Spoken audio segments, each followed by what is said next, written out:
చెప్పేది ఒక దారైతే ఉలిపి కట్టేది మరో దారి. ఈ సామెత అనేక సందర్భాల్లో కేఏ పాల్ వర్తించుకున్నారు. ఇప్పుడు కూడా వర్తింపచేసుకుంటున్నారు. సాధారణంగా యుద్ధం లాంటి అసాధారణ పరిస్థితులు ఏర్పడినప్పుడు ఎవరైనా సరే రాజకీయం కోసం చూడరు, వ్యక్తిగత ప్రాపగండా కోసం ఆరాటపడరు. కానీ అదేం దరిద్రమో, భారత్ పాకిస్తాన్ మధ్య జరుగుతున్న యుద్ధాన్ని తన వ్యక్తిగత ప్రచారం కోసం కేఏ పాల్ వాడుకుంటున్నారు. పొంతరలేని మాటలు మాట్లాడుతూ, అనవసరమైన విషయాలలో జోక్యం చేసుకుంటూ తనను తాను జోకర్గా మార్చుకుంటున్నారు. ఏమాత్రం పద్ధతి లేకుండా మాట్లాడుతూ విలువ పోగొట్టుకుంటున్నారు. ఇంతకు మించి నికృష్టంగా, ఇంతకు మించి దరిద్రంగా ఇటీవల కాలంలో ఏ రాజకీయ నాయకుడు కూడా ప్రవర్తించి ఉండడు.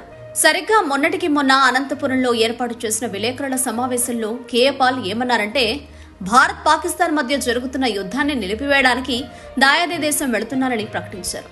అంతేకాదు, ఇరు దేశాల అధినేతలతో చర్చలు జరుపుతానని ప్రకటించారు. కాకపోతే కోర్టు కేసులు ఉన్నాయి కాబట్టి తను వెళ్లే అవకాశం లేదని అన్నారు. తీరా ఇప్పుడేమో తన వల్లే భారత్ పాకిస్తాన్ మధ్య యుద్ధం ఆగిపోయిందని, ఫైరింగ్ నిలిచిపోయిందని, తను రెయిన్బోలో కష్టపడి యుద్ధాన్ని నిలిపివేశారని చెప్పుకొచ్చారు. ఇది న్యూస్ ఛానల్స్ టీఆర్పీ రేటింగ్స్ పెరగడానికి, రీల్స్ లో నెటిజన్లు చూడడానికి పనికొస్తుందేమో గానీ కేఏ పాల్ మీద ఏమాత్రం గౌరవాన్ని పెంచదు. పైగా జోకర్ అనే అతని స్థాయిని మరింత కిందకు దిగజార్చుతుంది. నన్ను చూస్తే నవ్వుతున్నారు, నన్ను చూస్తే ఎగతాళి చేస్తున్నారు, నన్ను ఒక జోకర్ లాగా చూస్తున్నారు అని పదే పదే వాపోయే కేఏ పాల్ అతడు చేసే చేష్టలు ఈ విధంగా ఉన్నప్పుడు అలా కాకుండా ఇంకెలా అనుకుంటారు? స్కూలుకు వెళ్లే పిల్లాడిలాగా, మెచ్యూరిటీ లేని యువతలాగా కేఏ పాల్ మాట్లాడుతుంటే జోకర్ లాగా కాక ఇంకెలా కనిపిస్తాడు అన్నట్టు అమెరికా అధ్యక్షుడితో ఆ మధ్య భేటీ అయ్యానని చెప్పిన కేఏ పాల్ యుద్ధం ప్రారంభం కాకముందే ఆపి ఉండాల్సింది కదా.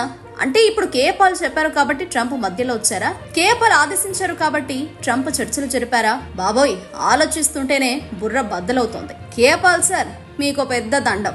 ఏపీ తెలంగాణ రాజకీయాలలో మీరు ఎలాగైనా మాట్లాడండి, దేశ అంతర్గత విషయాలను మీ రాజకీయాల కోసం వాడుకోకండి. ఎందుకంటే మీరు మాట్లాడే మాటలు చూస్తుంటే పడిపడినవి చచ్చిపోతే ఎవరు తీసుకుంటారు responsibility? Some good news about India and Pakistan war. Thank you for praying. Until yesterday, President Trump didn't want to be involved in talks. Yesterday, you saw Fox News interview with Vice President who doesn't want to be involved in India-Pakistan war. That's wrong. I met with both sides, Republicans and Democrats. I have been in touch with Pakistani leaders and our Indian leaders. Peace is possible.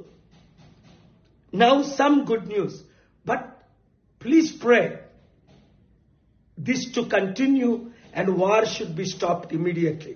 నిన్నటి వరకు president Trump India Pakistan విషయంలో మేము ఉండవని Marco Rubio అనడం మీరు విన్నారు, secretary of state. Vice president Pence చెప్పడం మీరు విన్నారు. కానీ నేను హోప్ విడిచిపెట్టలేదు, పుష్ చేస్తూనే ఉన్నా, ప్రార్థిస్తూనే ఉన్నా, రాత్రి పగలు పనిచేస్తూనే ఉన్నా.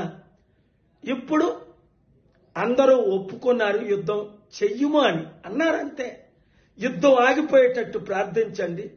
ఇప్పుడు నేను ప్రయాణంలో ఉన్నాను ఈ శాంతి కొరకే.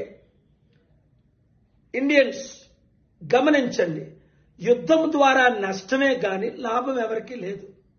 ఇన్నోసెంట్ కుటుంబాలు చనిపోతున్నాయి, లక్షల మంది చనిపోతారు, లక్షల కోట్లు లాసు. అలాగని టెర్రరిస్ట్ మనల్ని అటాక్ చేస్తే మనం విడిచిపెట్టేదే లేదు. కనుక చాలా విషయాలు నేను మాట్లాడకూడని ఉన్నాయి, వాళ్ళతో మాట్లాడే. ఈ వీడియో అందరూ శాంతి కోరే వారందరూ శాంతి కొరకు మే 24 శనివారం 6 గంటలకు జిమ్ఖానా గ్రౌండ్స్ లో మీటింగ్, అలాగే ప్రపంచంలో ఉన్న 200 దేశాల్లో చర్చెస్, మార్క్స్, టెంపుల్, మాస్క్స్ అన్నిట్లో మీటింగ్ అవుతున్నాయి. మీరు కూడా ఎంకరేజ్ చేయండి, ఈ మీటింగుల్లో పాల్గొనండి, శాంతి కొరకు కష్టపడండి. ఈ వీడియో అందరికీ షేర్ చేయండి. Thank you very much.